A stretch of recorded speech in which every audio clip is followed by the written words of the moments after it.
এই মাছটি চাষ করা খুবই সহজ এবং খাবার না খাইয়ে আপনি এই মাছটি বাণিজ্যিকভাবে চাষ করতে পারেন। প্রিয় মৎস্যচাষী উদ্যোক্তা ভাই বন্ধুগণ, আসসালামু আলাইকুম। আশা করি আপনারা সকলেই ভালো আছেন। প্রিয় দর্শক মণ্ডলী, প্রত্যেক দিনে ন্যায় আজকেও হাজির হয়েছি বাণিজ্যিকভাবে আরও একটি মাছের পোনার ভিডিও নিয়ে। সবচেয়ে মজার বিষয় হচ্ছে আজকে যে মাছের পোনাটি নিয়ে কথা বলবো, এই মাছটি চাষ করা খুবই সহজ এবং খাবার না খাইয়ে আপনি এই মাছটি বাণিজ্যিকভাবে চাষ করতে পারেন। তো আমরা যে মাছের পোনাটি নিয়ে কথা বলছি সেটি হচ্ছে ব্ল্যাক কার্প মাছ।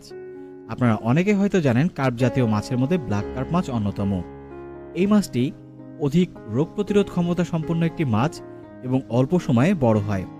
একসময় শামুক এবং ঝিনুকের নিয়ন্ত্রণ করার লক্ষ্যে এই মাছটি বাংলাদেশে আনা হয়, কিন্তু পরবর্তীতে এই মাছটি খেতে এতটা সুস্বাদু এবং আমিষের চাহিদা ভূমিকা রাখার কারণে বাণিজ্যিকভাবে দিনের পর দিন এই মাছটি চাষ হচ্ছে। প্রিয় দর্শক, এই মাছের পোনাগুলো পেয়ে যাবেন আপনারা আমাদের কাছে। এই মাছটি চাষ করার জন্য আপনাকে সর্বপ্রথম সঠিক মানের পোনাটি নিশ্চিত করতে হবে, তাই সঠিক মানের পোনা দিচ্ছি আমরা। আপনারা